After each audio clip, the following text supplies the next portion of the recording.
Hey? That's the back.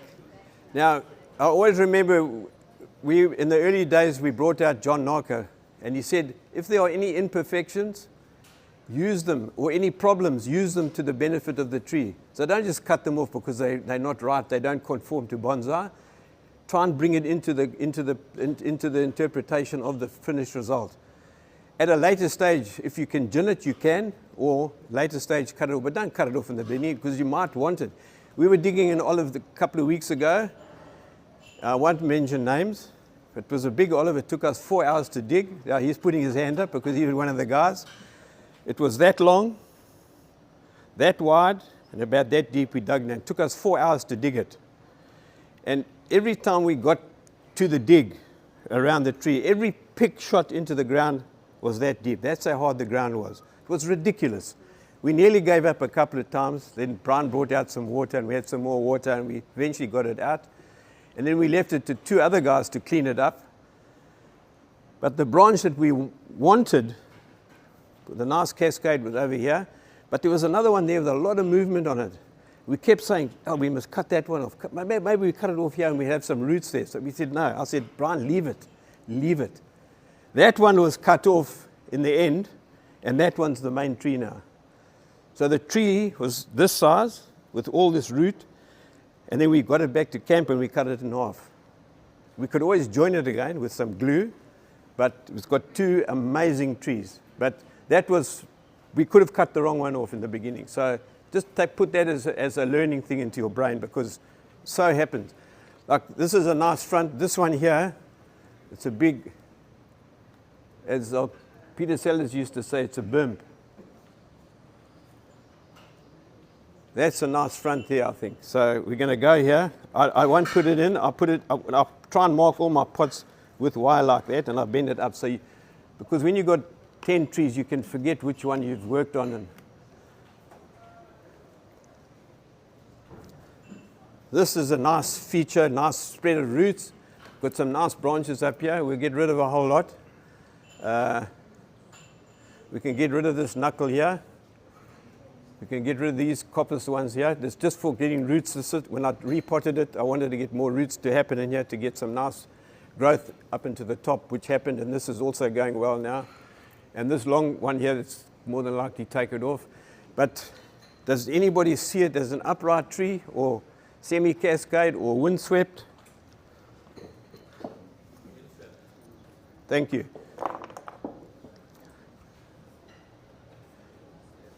Now that's our front.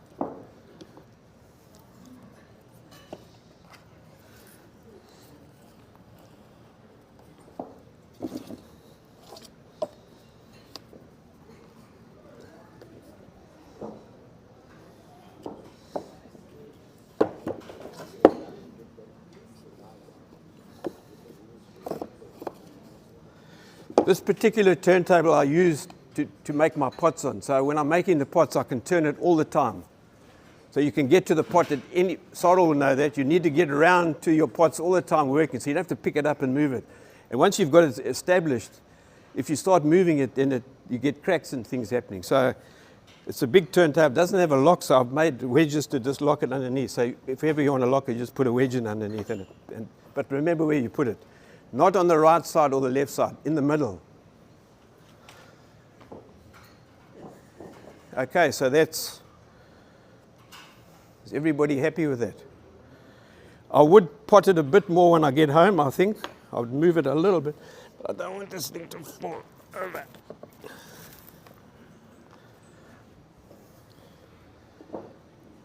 Does that look better? Is everybody happy? If you're not happy, you must say so now, because things are going to get moved quickly.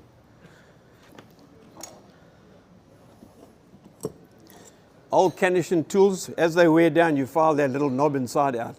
So you end up with no knobs. You know the little knob here? It's filed halfway through, so you can, eventually those things touch up, and then you take them and you throw them, and start with a new one. Then you file that one, that's a new one, get welded, weld a bolt in there. Then you go to a new one, and you've got a new little knob. But these tools have gone through my whole bonsai life. So, still, ginning pliers, cutters, and your big root pruner. I don't know why they call this a root pruner, because it's called branch removal.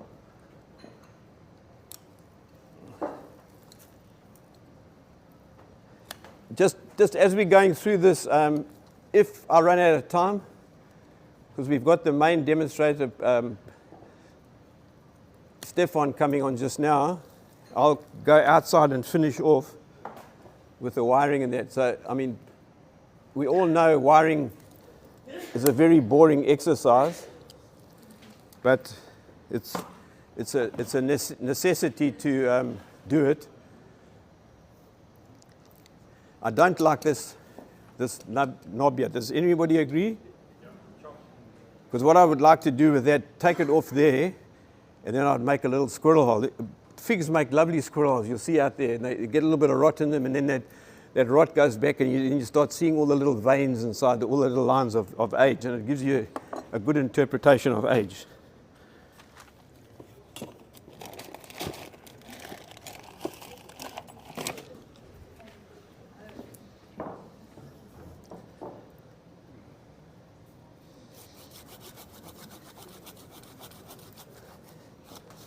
This is where Craig should be helping me.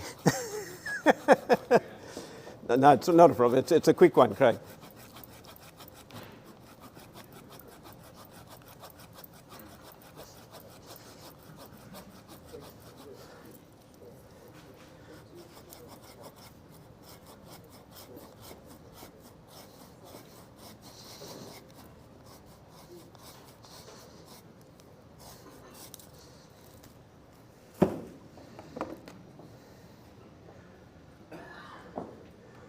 That one there.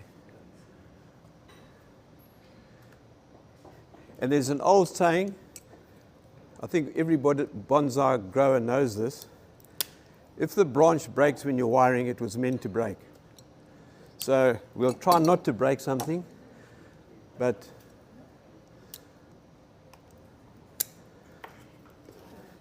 with a demonstration on a fig, you basically, or any tree that's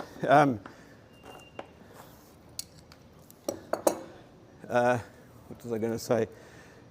With your junipers, you end up with you start with the juniper, you clean it up, you wire it, you bend it, you do everything. It's a finished tree. It looks finished, but the fig you've got to visualize further down the line.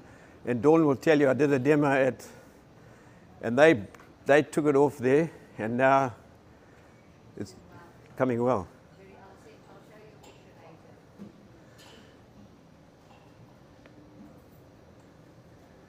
And if you get opposing branches, sometimes you just got to live with them. Sorry, I've got some milk on my glasses. Opposing branches, if you take it off and it ruins the tree, don't take it off. So keep it. Sorry, I've got some of this fig milk on my...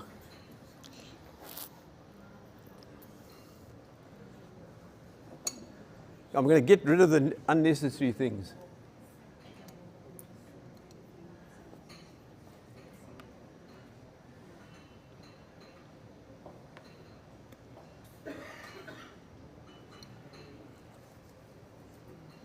We might keep this guy here. I don't know. We'll just see how we go.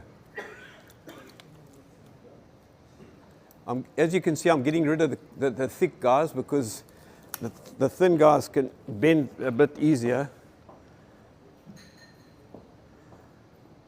Keep that one there. And there.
I could actually turn on this. If there's any questions, please just ask, because sometimes we go into a quiet mode.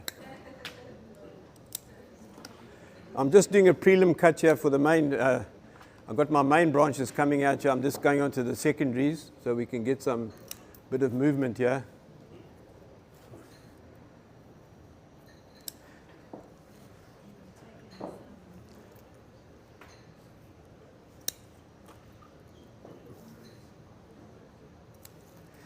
And just a bit of advice, in my collecting years with figs, a lot of people might know this already.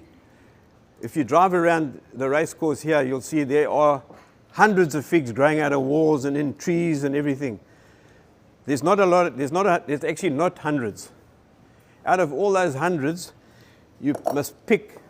Now, I was speaking to Willem earlier on about collecting olives and looking for the small leaf olive and the big leaf olive. There's different. Like in Munin, where we are able to go digging, there's two size leaves. You find the small one, those are the ones to collect. But some guys are just digging out anything and hoping to leave. They don't get small. They do get smaller, but not in the Cape. They're having a lot of problem with big leaves coming all the time. We are fortunate to be able to find those small leaf guys. And there's one on the table, one of mine that came from there. It's a small leaf. The first clipping, they come down. They come tiny, like little peas.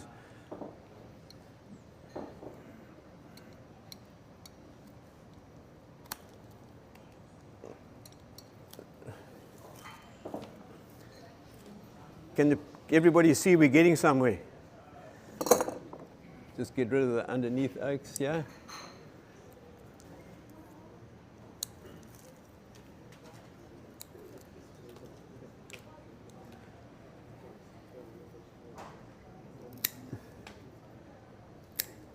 When I cut my figs back, I leave a little bit of a knob so it can dry back. The same as your acacias, leave it to dry back. Otherwise, you can get dieback going into your branch. Also, collecting trees. If you collect trees, leave nice little stubs. Don't cut. Like if you don't want that branch in a collected olives for say, don't cut it off here. Leave a stub. You can carve it back. If you cut it off there, then it dries back into the trunk, and you can lose that. So you can always gin it or whatever later, and it helps your tree to grow quicker because you're giving a bit of nutrient in the trunk.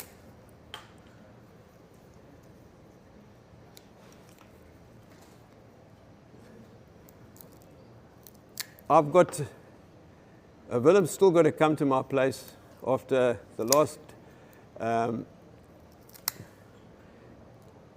demo we did down in George. And Vicky was there. I donated a big fig. It was the one that was done at the first convention in Pretoria. And it's got a lot bigger now. It's that size because it's pushed into the ground, but it's huge. It's a huge, I don't know how you're going to move it, but it's still on offer.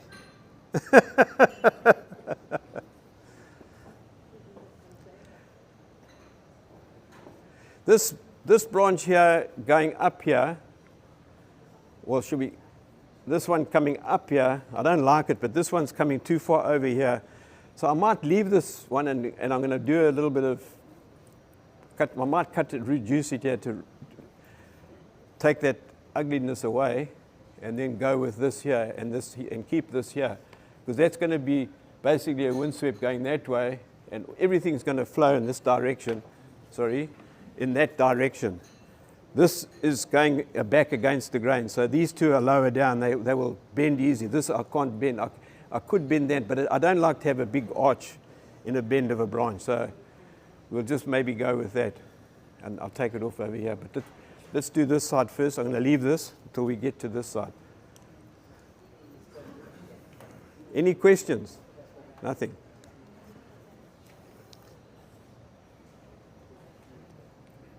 Take that off there.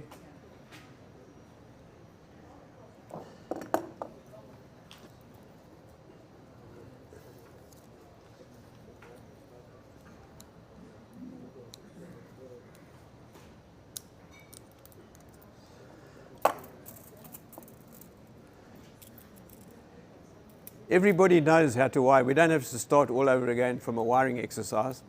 It's just locking a wire is the most important thing. So if you're going onto a normal thin branch, at least 3 turns before you start bending your tree, because that's your support. Do not wire across, straight across and around and then up to here. And then when you bend this side, that branch starts to do that because it's not supported and you will break it. And breaking a branch when you're doing a demo, it's not nice to happen. But sometimes you've got to live with it.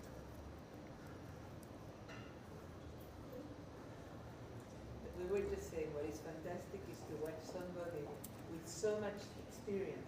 Now, I've only been doing bonsai. Exactly where you're cutting, you know exactly where you are. I haven't been doing bonsai long, about 2 years. Yeah, but You came to my 21st last year.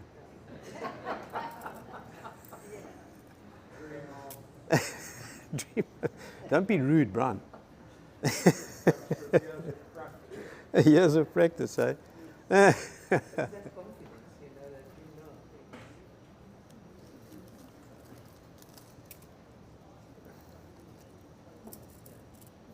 Shaun, can you just give some history about the tree? Where did you dig it out? How old it is? And how long has it been in that container? Okay, this tree, I moved up from Montclair to Waterfall. I built a house up there before I retired. I started building, so I moved all my trees over weekends to my property. So everything came from that side. So it's about 15 years old, but it's been grown in tubs like that on the ground at roots, and then I've lifted and cut it and back. But the tree, this branch here never excited me, but I could see what I wanted in the tree over a period of time. And it's amazing, you leave a tree and you leave a tree and eventually you come and look and you just see something, and that's the way you're going to go. And it doesn't matter what anybody says, that's the way you are going to go. And like I say to people when they're digging trees in the wild, don't just dig up anything. We walk and look. You can ask Brian, we walked right at the top of the mountain. We marked a couple of trees and we only dug one. But people will walk up there and dig everything, and that's, as far as I'm concerned, not acceptable. But there's people that do that. So you ought to be cautious in what you do with stuff. But all around here, there's lots of figs. So if you collect them, I mean, all those figs out there that belong to Scott came from so I must talk over to this side too, came from graveyards. He's got a graveyard fig there. He's got an electrical box fig there. That big one on the table there came from, I think it was on the side of an electrical box. And they're amazing trees. But it's just time. And I'm just explaining to, I forget who it was, out there, we're given 10 squares in our life. 10, you go outside and count 10 tiles. We're given 10 tiles, okay? We start, every tile is a 10. So we start at 10, and you go up 10, 20, 30, 40, 50, 60, 70. If we had 70, you only got 1.5 tiles. You had all those, so that's how much you've had in life. So you've got to go digging and collecting and just do it, because we're running out of time.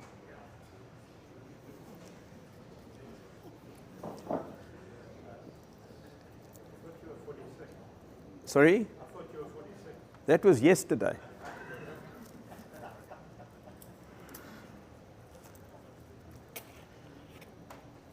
Now the guys, I know a lot of the guys overseas, when I do the wiring, I do a 45-degree angle. Some of them do a longer angle because they do a lot of customers' trees, and they got to wire quickly. We don't have to wire quickly here because I can go and finish outside. So I'm just locking in here so I can get to this bend here.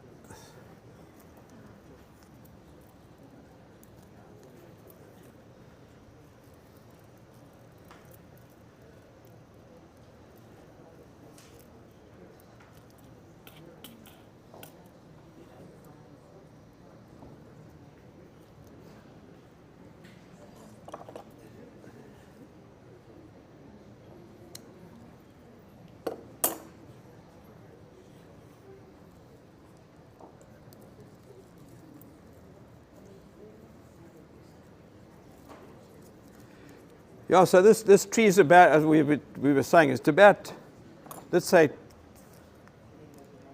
15 years old, growing in the ground and lifted, and growing on the ground and lifted. But with moving to waterfall, the figs don't grow as well up there as they used to do in Durban. I used to, when I did my demos in the early days, I used to say to people, like these branches here, I would throw them on the ground. And I'll say, when the demo is finished, you can take those branches home because they've already rooted. That's how quick they grow in Durban. It's crazy.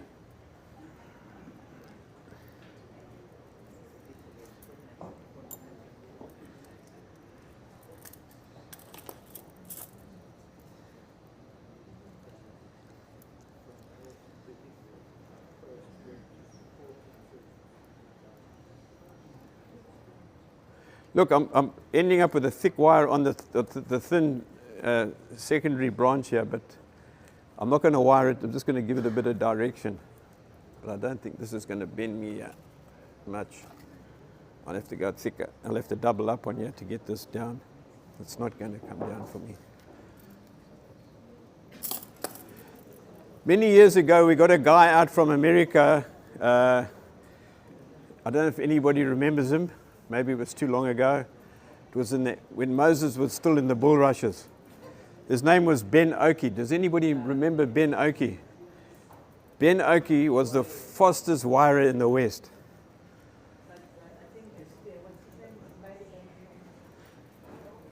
And he said, how do you know when you... Yeah. Fast, yeah. Ben Oakey said, you must never cut your wire too long or too short. Now, how do you do that? Never too long or too short. I mean, come on now.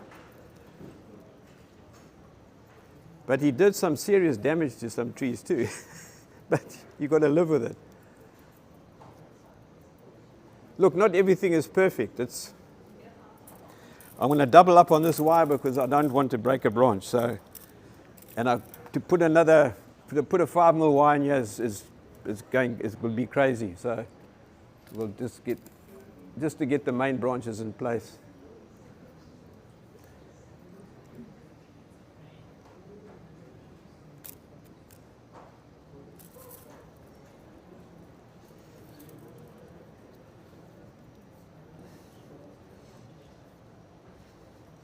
You can use cable ties on your wiring if you want to. Some people do. But be careful. Because if it moves, you're going to break it.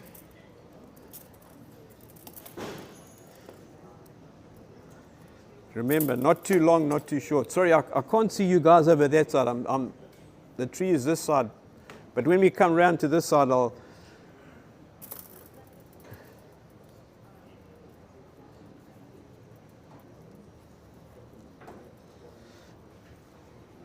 But figs are very forgiving. If you do break something, you can always put your carnal tape or your putty, and it does heal back in time. But especially when you have a cut like that, you must be careful of bending something here because it splits there. To bend this here I've doubled up on 4mm, but it's flexible, so I'm going to pull it down. Yeah, what I'm going to do, because I'm going to bend this down and tie it to the trunk because I want to get this one down into this position. So I'm going to put a tie wire down here to pull it here to where I want it.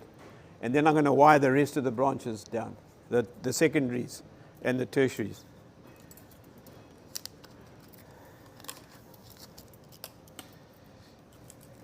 I'm just setting the wire up in position. I'm just putting a little bit of protection over it.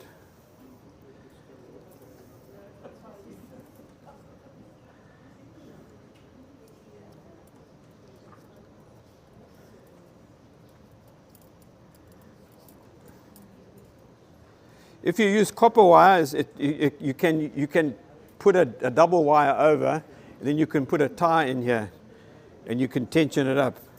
And you just get that tension right before it snaps, and then you leave it. When you pull this, you can actually feel it moving. So I'll pull it like that now, but I'm going to wire these first. Then once I've wired them, I'm going to pull it down like that, and then tie it here. So So it's giving me a bit of depth down here underneath. So then I can wire these guys out so there's enough light coming into this branch that's going to be coming out over here. Being the front of the tree, you'll see that. Okay. I hope that makes sense. It's also when you got your wire, make sure you've got your sizes marked on them, because if you're using from 1.5 upwards, some of the wires, they look very similar, but you're actually not 100% sure. So I put little ties on them so you know what you got. And you can just wind it as you go along. Just move it backwards and forwards. I'm going to do a quicker technique here to double up quickly. I'm going to do 2 wires at once. I'll show you now.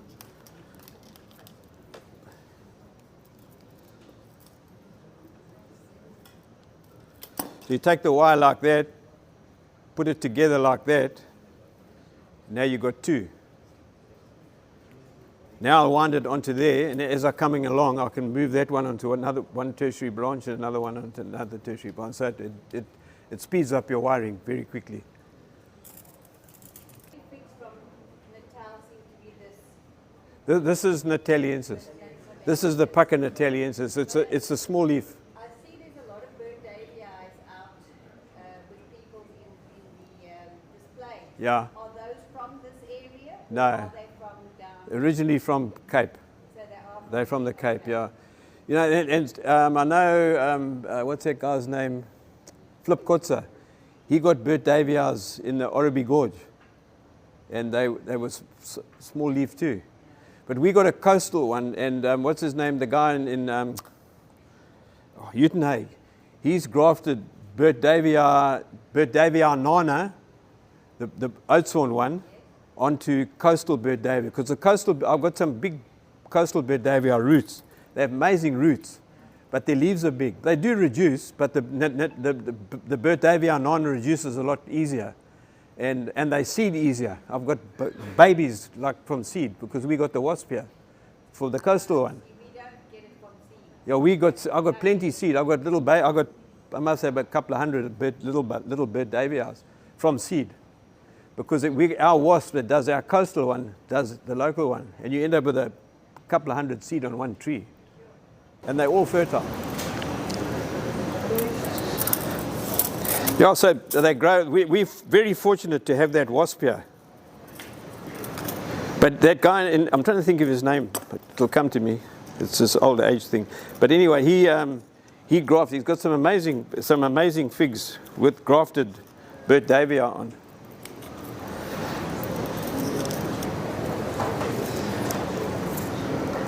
But as I said earlier, I want to finish all this wiring, so it's going to take a bit of time. And if we run out of time up here, we'll just do it down there, and we can bring it back just for the final inspection and crit. Now we're going to just do that tire, and I want all you guys to get on your knees and pray, because if it breaks, we have to start again. And Brett will know what it's like, eh, Brett?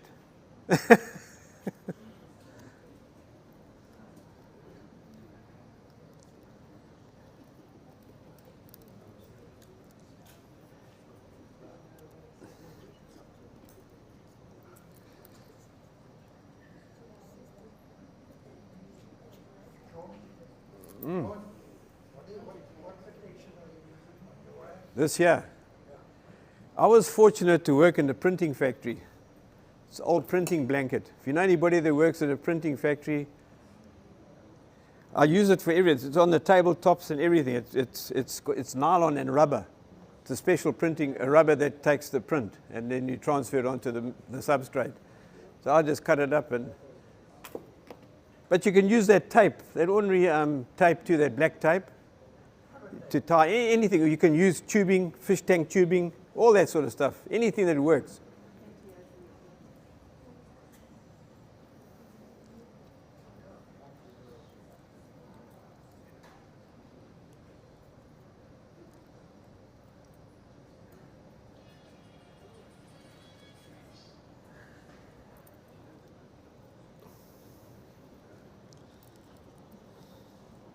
As I said to you, if you've got copper wire, I've got copper wire at home, but I didn't bring any down. You can now, at a later stage, put a stick in here and twist this. And just move the branch down and twist and twist. And you can feel the branch coming. And it just, do it slowly and you can feel it. It's going nicely and you can just twist it slowly, slowly, slowly. And then you get the position.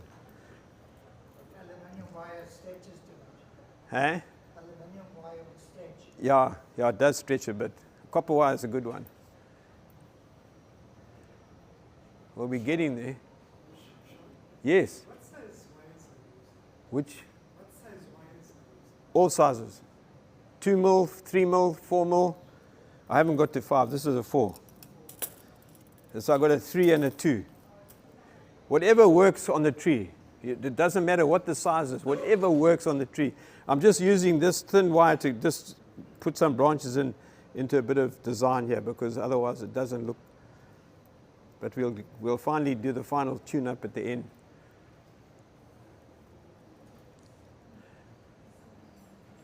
That branch I'm going to get rid of now. See that branch? I need this branch here, that one there, is in a nice position, but it's a bit underneath. But this is a nice branch here, so I'm going to wire that branch over into that position, because we got that branch up top here, which will come down and take that one's place. Okay? Does everybody see that? So those two are going to keep and take that one out and go with that one.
Figs are also very forgiving on your tools.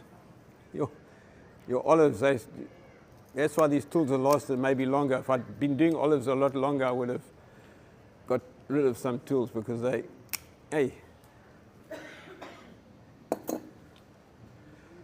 olives smash your tools. And when you cut an olive, don't cut it and then try and twist it like that. Your blade's gone. It breaks so easy.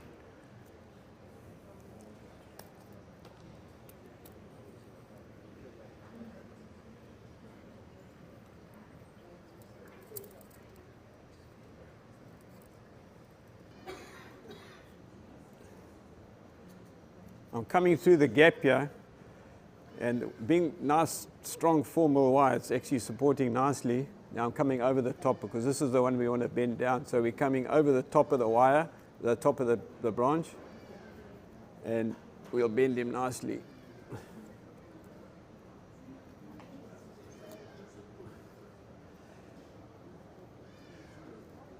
But figs, if you do that lignin growth method, clip and grow, they shoot back very quickly. So you can be quite ruthless in cutting them. I know somebody, it was Phil in Cape Town. He said, if you completely defoliate your Bert Davey house, don't you lose branches? And I said, no, not up here. I don't know if anybody's had that problem. If you completely, they just bud back. You guys are from Cape Town? Joburg.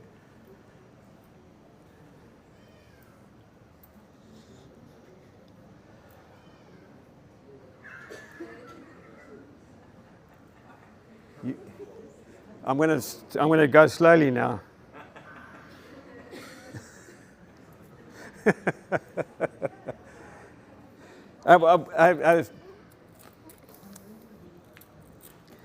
I'm going to double up on the formal now so we can get it done quicker.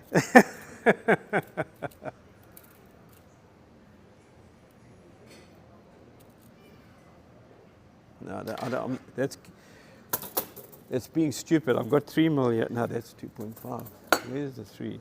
Yes, 3. I'm going to do these oaks with 3, and I'll do 4 on this one.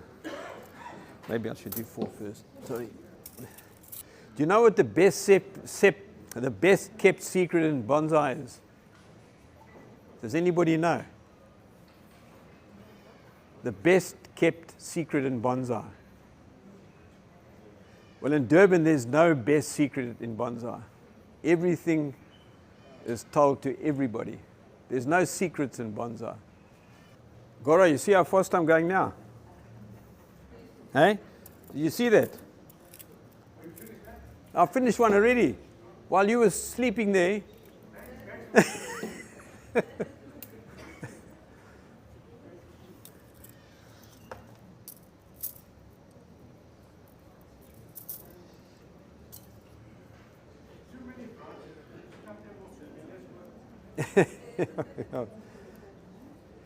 No, I've seen that with people with some junipers, eh? The guys start working on a juniper, and then they end up with nothing. And I said, whoa, you're in big trouble here. You've cut off too much. Now you've got to get on your knees. He said, why? I said, you've got to start praying because it's not going to grow. I've purposely gone into this corner up the top here because I cut a big branch out of here. As I explained to you earlier, if you look in that hole there, that gap, you can see it there. If you bend that branch from that point, you've got to bend it a little bit further out. If you bend it right from there, it cracks. It's not a train smash, but then you've got to go back and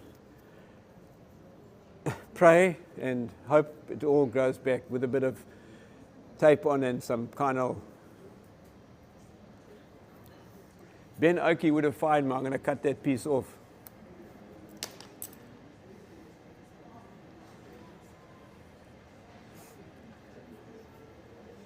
You guys are going to come here. We'll just put him over there a bit.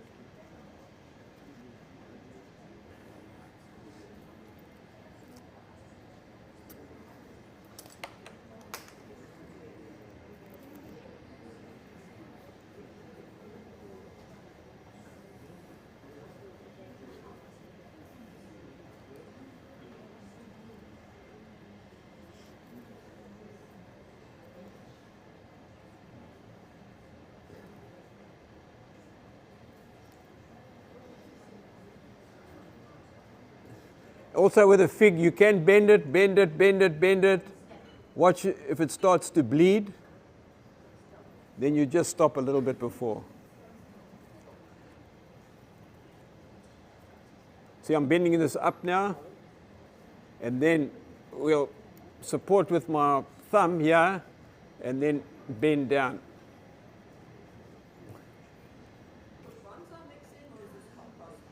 No, bonsai mix. My mix is different what I used in Durban. I use 6 Amgani sand, washed Amgani, I wash the fine out in a bath.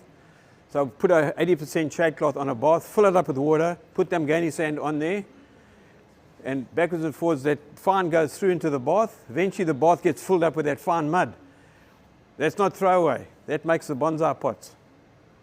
I use that fine sand. It's like plaster sand. It's Amgani sand. It's concrete sand. It works well in the mix with your cement fondue when you make your pots, those cement pots that I make. And so you make your whole cement pot with that and your 3-to-1 sand and cement fondue. So I don't throw anything away. And then that sand, Amgani sand, gets put over into a pile, and I've always got it ready. I use it when I come back from a dig with my olives. I put it straight into that black bag. 100% success. I haven't lost one tree in the last 5 years. And it's 100% Amgani sand. Don't mix it with it. Nothing. Just Amgani sand for the olives with the black bag. But with the pot, I use six Amgani sand, washed coarse. You can see how it's very coarse. 4 half-inch bark, one BioOcean Atlantic fertilizers, because it's a good fertilizer. It's that pelletized stuff. And then with my olives, and I'm starting to try some with the figs too now. I crush charcoal up. I buy bags of charcoal and crush it up with a stamper into pieces about that size. Depending on the size of your pot, obviously the charcoal must be smaller in your mix. The smaller trees, but the big trees are oh look, that's the sort of size. Charcoal is just for drainage, it's for nothing else. Rudy always said he found an olive that, I don't know if anybody remembered, he had an olive called the Phoenix. Eventually, he sprayed it with something, he killed it. Eventually, it was a dead olive in his courtyard. It was a beautiful tree. It's in his book. He said the roots had gone to another olive that had been burnt in a fire. So his theory was they loved charcoal. True or false, I don't know. I know Kathy Stein also uses charcoal in her mix. Some people do use charcoal, and it's just for drainage. And because up there, the trees stay wetter longer. So it's working on my olives, it's working on my paper box. I've repotted all I'm starting nearly through half of them into that mix, and it's working. Baobabs I couldn't grow. I brought them up from Durban. They just rotted and died. Then a friend of mine gave me one. Lawrence, he's here, he's somewhere around. He got me one, and now I've just got another one now. I'm getting one or two baobabs again. I'm trying them, but they take forever. But I did one last year in this mix. It's got shoots that thick on it in waterfall where they rotted before. So it's working for me. So whatever works for you, it's like anybody. I believe up in the Northern Province, the guys had a big baobab demo. And there were about 10 guys up on the stage, and they asked, what soil mix do you do? And every single one had a different soil mix. So what works for you? But don't say I go and get potting soil from the nursery, because it doesn't work. It will work, but it doesn't make your trees go better. You want your trees to grow well for you. Now I'm talking too much now. You see, you've distracted me. Adele? I got one more branch to wire, and then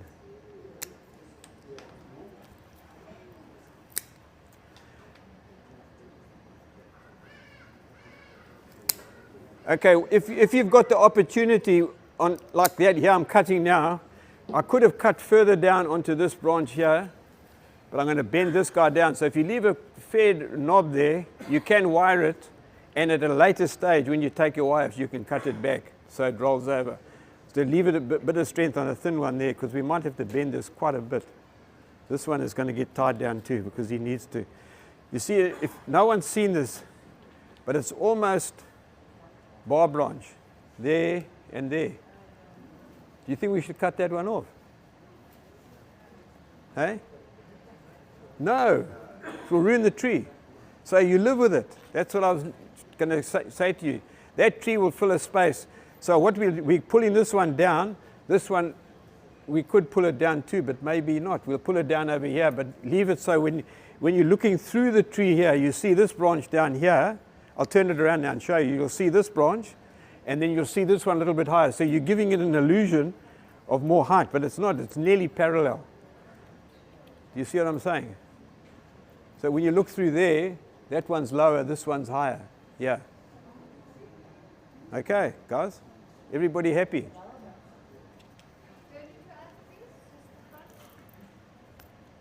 This is higher than that.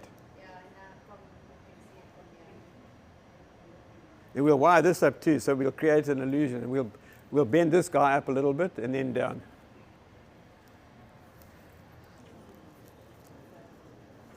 Any questions? Please. How long will you be the wire for? Look, you know, it's depends how well the tree is growing, but you'll find certain areas, you'll see it start cutting in places where there's more growth coming. So you can take it off and put it back in another position if it's not holding the branch. But on a fig, normally it holds. But your baobabs and your swamp cypresses, they can go back up again. So you've got to rewire it again and pull it down. So it's if you, yeah, you must look at the tree. If it's growing well quickly, then you a couple of weeks in the ground and it's. But just a thing for people that grow junipers, you can leave your wire until it just about cuts in, and take it off. It gives it character. because they roll over very easy. These take a lot longer. You might see some wire scars on one or two trees. But you can, where you got the wire scars, you can take your finger and scrape all the way around and it eventually calluses over. Takes time.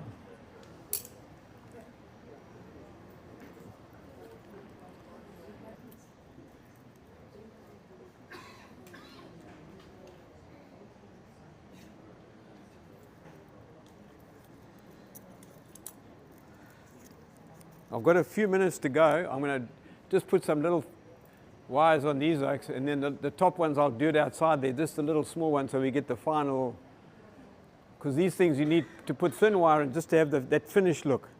But you won't leave it on too long because the wire will cut in. On the top ends, it grows quickly, so it will cut in. But where it's growing quickly, your wire will cut in here first. Okay.